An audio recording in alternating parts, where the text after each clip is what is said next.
Okay, today we are going to talk about 3 different kinds of sequences. 2 of them you've seen before, and 1 of them is new. So we're going to take some notes on the capture sheet that the sub gave you. And so let's start. So you should be on this side that you're seeing on your screen. And we're going to start with sequence 1. So we're going to use the picture here from sequence 1 in order to fill in our table. So you can fill in along as we go. And then if you need to pause the video, feel free to do that at any time. So stage 1 has 2 tiles. Stage 2 has 4 tiles. Stage 3 has 6 tiles. Stage 4 has 8 tiles. So if we look at the pattern on our tiles, every time we move to a new stage, we add 2 tiles. We add 2 tiles.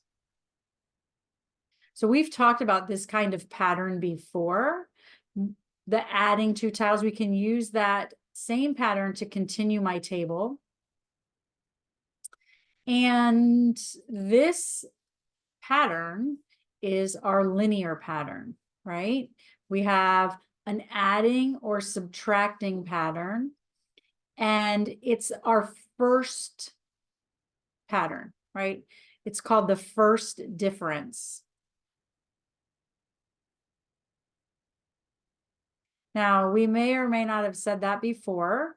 The adding pattern or subtracting, it's called our first difference. And when you have a constant first difference, this is a linear function. And you should know what the graph is going to look like. The linear function has a graph that is a straight line. So remember, when you're filling in your table, your X's are from the first column, your Y's are from the second column, and your X is your horizontal axis, your Y is your vertical axis. And so we just counted by ones, and here are the dots that form this table. So go ahead and pause if you need to before you move on to the second sequence. So the second sequence has these pictures here.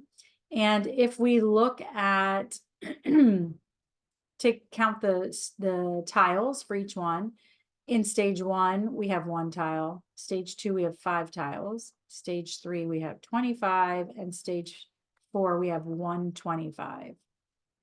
So the pattern that we have here is a multiplying pattern. We're multiplying by 5 each time. And we can use that multiplying pattern to finish our table. Times 5, times 5, times 5. So we are growing by a multiplication pattern. And so you may remember, or hopefully you remember, that this is our exponential sequence.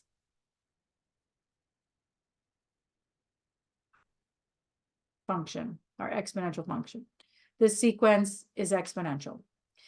Another name for this number right here is a constant ratio or common ratio, right? It's a ratio. This is a difference. A ratio is a fraction, right? So you're multiplying or dividing. A difference is adding or subtracting.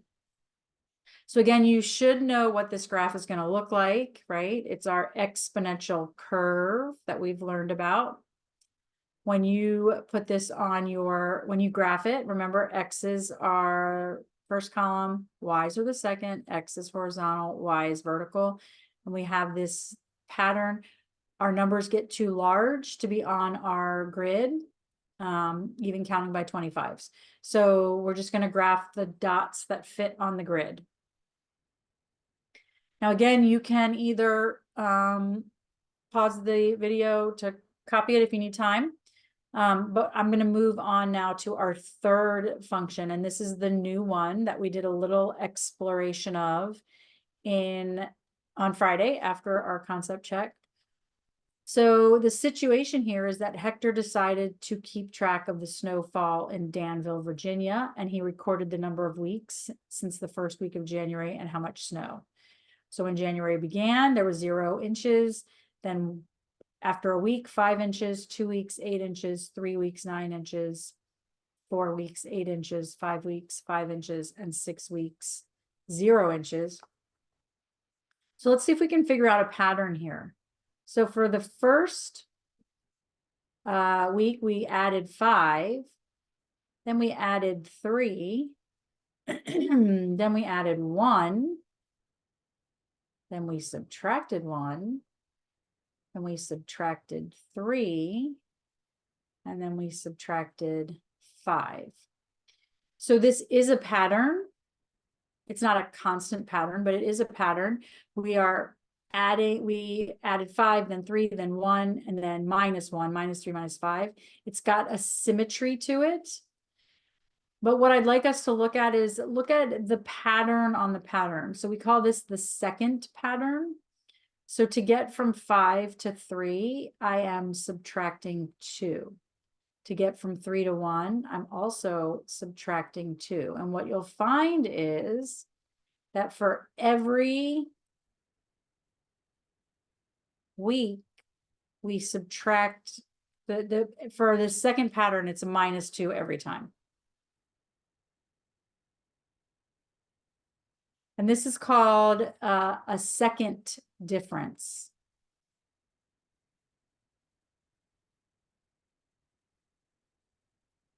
And if your second difference is constant, then that means you have a quadratic function.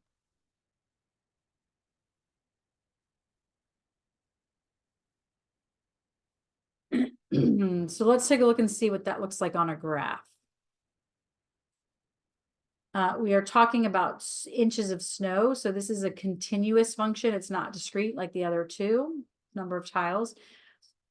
So instead of stage, the correct label for this would be weeks, right? Since January, and the inches of snow. So 0 weeks, 0 inches, 1 week, 5 inches, 2 weeks, 8 inches, 3 weeks, we get to 9 inches. And then we go back down. 4 weeks is 8, 5 weeks is 5, and 6 weeks is 0. So we end up with this U shape that is called a parabola. So please pause the video if you need time to copy. Otherwise, we're going to turn it over and we're going to do a little bit more talk about the different types of functions. Okay, so we're going to be using the front side to answer these questions.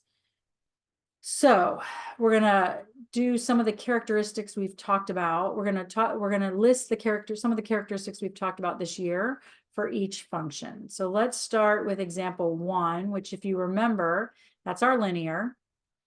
The change in the table was a +2. It was increasing when x was greater than or equal to 1. And it's decreasing never. So let me flip back to that page so you can see that graph, right? Here's our graph. Increasing when x is greater than or equal to 1, and it's never decreasing. Domain, remember that the domain are the list of x values.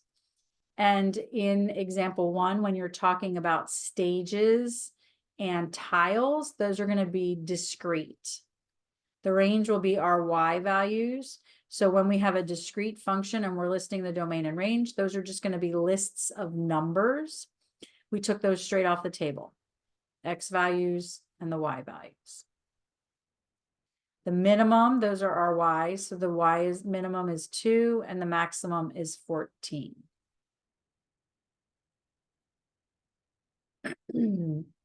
The things to remember about linear is it makes a straight line. It has a constant rate of change, or another way to say that is it has a constant first difference, which is an addition or subtraction pattern. okay, a constant first difference. And the equations that we relate to this are y equals mx plus b. That's my slope intercept form. And then I also have let's start with y equals ax plus by equals c. That's standard form of linear. Okay, pause if you need to take a minute to copy that down. If you're ready to move on, we're going to go to example 2, which was our exponential function, which had a changing, the change in the table was times 5. Again, it was increasing where x is greater than or equal to 1 and never decreasing. So let's take a look at that on the previous page. Right? It's increasing. Ooh. It's increasing here and it's never decreasing. Again, we're talking about stages and tiles, so it's discrete. It's not continuous, so there's not a connected line. And we have a list of our domain and our range, and these come straight from our table. The lowest y value, the minimum is 1. The highest y value is 15,625. And the characteristics of this graph is it makes a curve. It has a multiplication pattern. And I talked about a little while ago that we call that a constant ratio.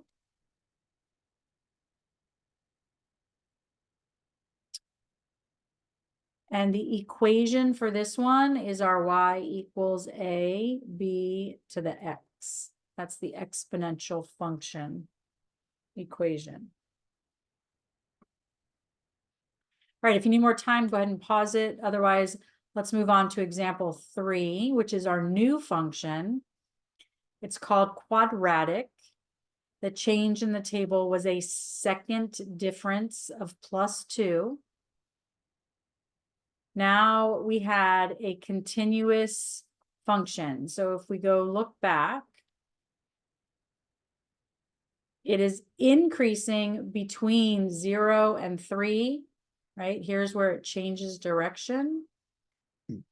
This side is where x is less than 3, and this is where x is greater than 3. So it's increasing 0 is less than or equal to x. We said just less than 3. You could also use your set notation. You could also just say that where x is less than 3. You could say that. Here we would say 3 is less than x, which is less than or equal to 6. And we could say that x is just greater than 3. And again, you can use your set notation on that if you would rather use that. Okay, our domain, again, we have to use set notation. I mean, we have to use interval notation because it's a continuous function. There's just the dots are connected with a line. So it goes between 0 and 6. The y's go between 0 and 9. The minimum value is 0. The maximum value is 9. And then we have a U shape. It's symmetrical. It has a constant second difference. It increases and decreases. And the equation that we would use for this is y equals x squared. That's what we're going to look at today. Or you might see the standard form, ax squared plus bx plus c equals y. Okay, but this is the one we're really just going to focus on today. So pause if you need to. Otherwise, let's look at this a little bit more closely. So y equals x squared. This is considered our parent function. It's where our parabola sits. It's the basic parabola without any changes. We'll talk about this a little bit more this week, so no worries. Let's look at what it looks like on a graph. So if my x's are listed here, and our function tells us that we're going to square those x's, -3 squared and 3 squared are both 9. Negative 2 squared and 2 squared are both 4. Negative 1 and 1 squared are both 1. So we end up with this symmetrical set of y's. They get lower and then they get higher again. Because you're squaring, the negative number and the positive number will have the same y value. And what this ends up looking like on the graph is this. So we start at 0, negative 1, 1, negative 2, 4, negative 3, 9, and then 1, 1. It's like a mirror of itself. So if you need to pause, pause, but if you're ready to move on, let's talk about it more specifically. So this graph is called a parabola, and it can open either down or up. It's U-shaped, it's curved, not straight. We're comparing this now to a linear function. It's symmetrical, it has increasing and decreasing parts. And for our parent function, y equals x squared, specifically, the minimum value is y equals 0, the maximum value is infinity. Or you could say none, right? We said that you would just say none because you can't really get to infinity. The domain is between negative infinity and positive infinity, are all real numbers. Again, we said that we probably wouldn't equal it because you can't get there. So just maybe don't include those. Same thing here. The y's start at 0, so it includes 0 and goes all the way up to infinity. And then the function increases between 0 and infinity. And it decreases between negative infinity and 0. So it decreases starting, remember, we read these graphs left to right. It's going to decrease starting all the way at negative infinity, all the way till it gets to 0, and then it changes direction and it increases, it decreases over here, and then it increases over here. Now with parabolas, another way I like to do it, just to, if it's easier for you, is I make so this is where x equals 0. So when x is greater than 0, it's where it's increasing. And where x is less than 0, it's where it's decreasing. So parabolas are always going to follow this like rule where one side is increasing and one side is decreasing. So sometimes that's easier than doing the interval. But it's up to you. You can identify it however you feel comfortable from the way we've been doing it. So today you're going to try to identify linear, exponential, and quadratic functions given the graph, the table, or the equation. So let's start with looking at the equations, just a quick review. A linear function, you just have an x as just x and a y. And it could be attached to numbers or not. In the exponential function, your x is your exponent. And now in the quadratic function, your x is squared. So when you're looking at equations, you'll use these notes to decide which type of function you have. I'm going to go back to the front side. If you are given a table, you're trying to find the pattern. A constant first difference is linear. A constant ratio, multiplying or dividing pattern, is exponential, and a constant second difference is quadratic. So you're going to do some practice. There's homework and some extra practice for you to work on identifying the different kinds of functions. Please be sure to keep your work packet in your binder because I will be checking it tomorrow for completion. So I hope you have a great day, and just remember you're learning something new. So if it's confusing, that's okay. Just keep going back to these notes, and you can write down any good questions you have, and we will go over it tomorrow.